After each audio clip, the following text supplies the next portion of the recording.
against professionals.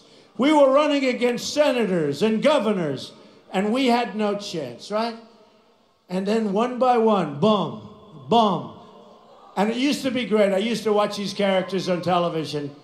Donald Trump has not won 25%. That was early. I said, you know, you got 17 people in the race, right? Then they go, 2 weeks later, another victory, another one, another one. They say Donald Trump has not won 38%. Then I had one where we had a lot of people left, and I had 49% of the vote with a lot of people. You understand what that means? It's hard to get too many votes. So then we have 49% with a lot of people running. And you know, we're talking about senators, we're talking about governors, talking about people like Ben Carson, who are great people and who endorse me, but smart people, good people. Ben Carson, by the way, great guy. But they said, I'll never forget it, 49% with many people.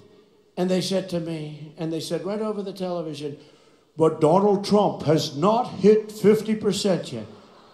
How the hell do you hit 50% when you have like 11 people left? But then we lost a couple of more. Very sad to watch. We were all broken up, right? Because I guarantee most of the people in this room were with us from the beginning. So we were all broken up, really. And then we started getting 52%, 58%, 66%, 78%, 82%. And they just didn't understand what was going on. And now they said, with crooked Hillary Clinton, that's all we have left is crooked Hillary. I mean, here's a woman that's supposed to fight Putin.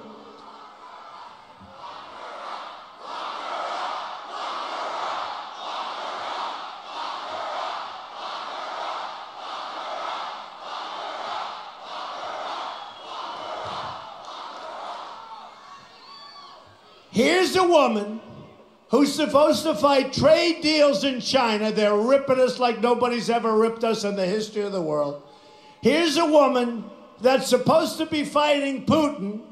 Here's a woman that has given Barack Obama such bad advice that I guarantee you, if he had the choice to do all over again, go back years, he would have never picked her as Secretary of State. She's been a disaster. Everything she's done has been bad. It's ended in huge financial loss and death. And I mean death on both sides. Death on both sides. You look at what's going on in the Middle East. When they bomb these cities and they're leveled, you can imagine how many people die. She has been a disaster. But here's a woman. She's supposed to fight all of these different things. And she can't make it 15 feet to her car. Give me a break. Give me a break.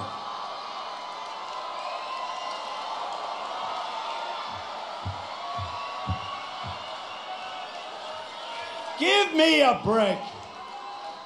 She's home resting right now. She's getting ready for her next speech, which is going to be about 15 minutes, and it's going to be in 2 or 3 days. Folks, we need stamina. We need energy. We need people that are going to turn deals around. We can't let China take advantage of us anymore. And we have the piggy bank. We have the advantage. And by the way, don't worry. You know, they like to talk about temperament. You know, that's a word they got from Madison Avenue. Let's see, how can we attack Trump? I have a great temperament. I have, in my opinion, it's like one of my strongest things. I have a winning temperament. But you know how they choose it? We have a winning temperament. Because our country doesn't win anymore. Now, she's got bad temperament. She could be crazy. She could actually be crazy. Let me tell you. Did you see, because all the members are going to vote, you know, the top guys are going to be with her because the top people, you know, we'll tell you about that someday. The AFL-CIO. How many members here are in the AFL-CIO? Many? All right, not too many. Where are you?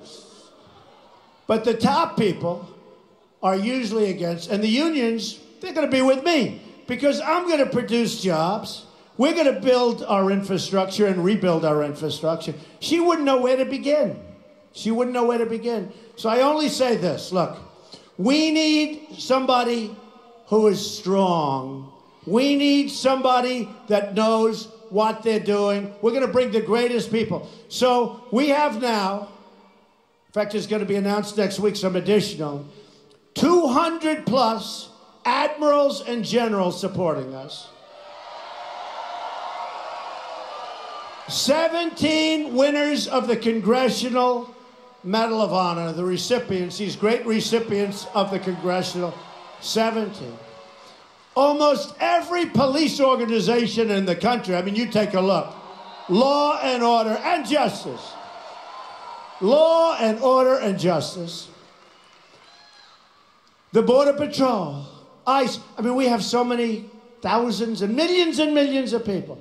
And I'll tell you with the unions, we have the support of the people underneath the boss that sit up there with their $1 million salaries and they work with the Democrats, but they don't get anything.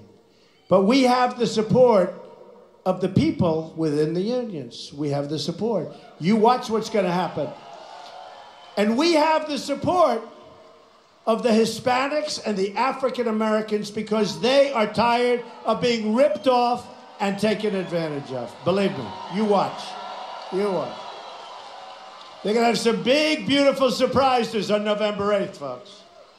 Hillary Clinton all but said that most of the country is racist, including the men and women of law enforcement. She said that the other night. Did anybody like Lester Holt? Did anybody question her she said that? No, she said it the other night. You're not a diehard Clinton fan. You're not a supporter. From day one, Hillary Clinton thinks that you're a defective person. That's what she's going around saying. How on earth can Hillary Clinton try to lead this country when she has nothing but contempt for the people who live in the country? She's got contempt. First of all, she's been in so many scandals and she's been caught cheating so much.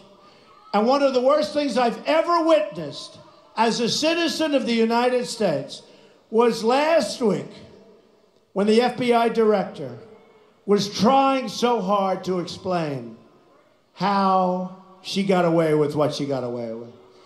Because she should be in prison, let me tell you. She should be in prison.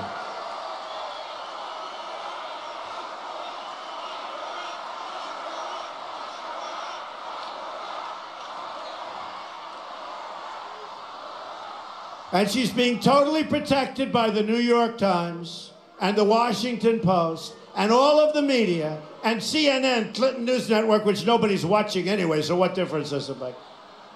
Don't even watch it. But she's being protected by as many of these groups. And I'll tell you what, it's not like, oh, gee, do you think she's guilty? They've actually admitted she's guilty.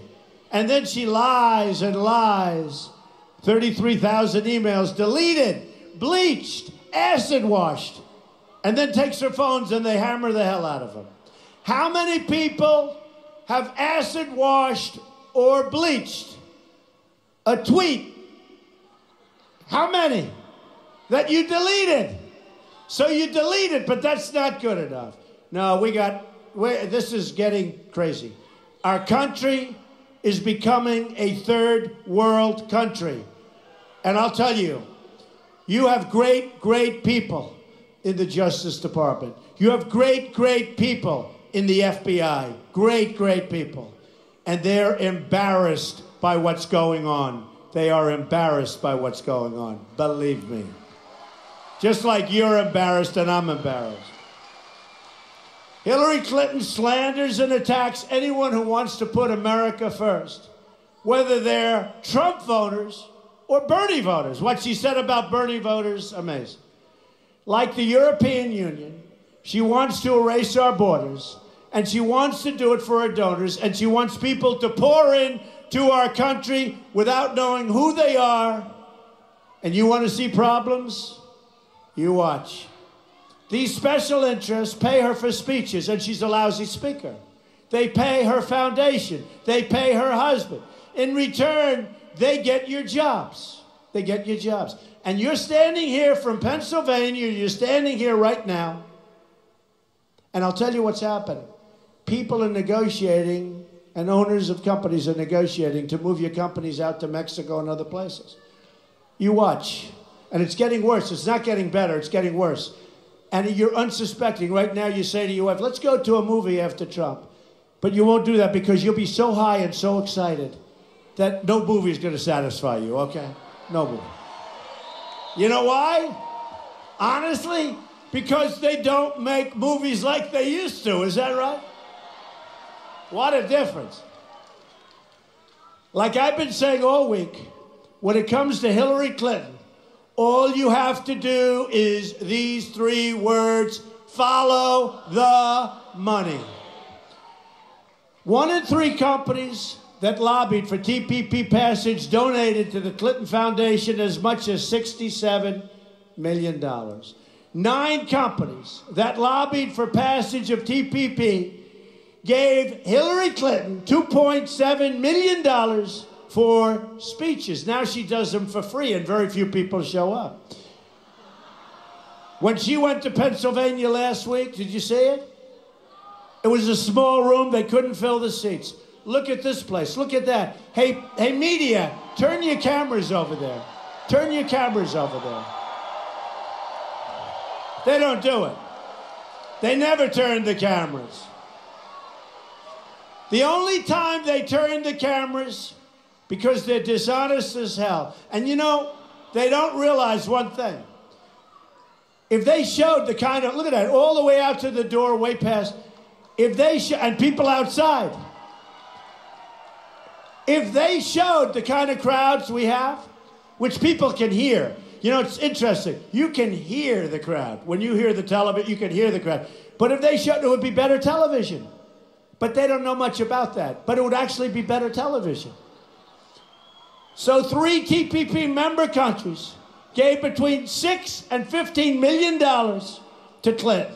At least 4 lobbyists who are actively lobbying for TPP passage have raised more than $800,000 for her campaign. I'm just telling you, Pennsylvania, we're going to make it. We're going to make it. But we're going to make it. We're going to make it if we have Pennsylvania, that's for sure. Then we make it easy.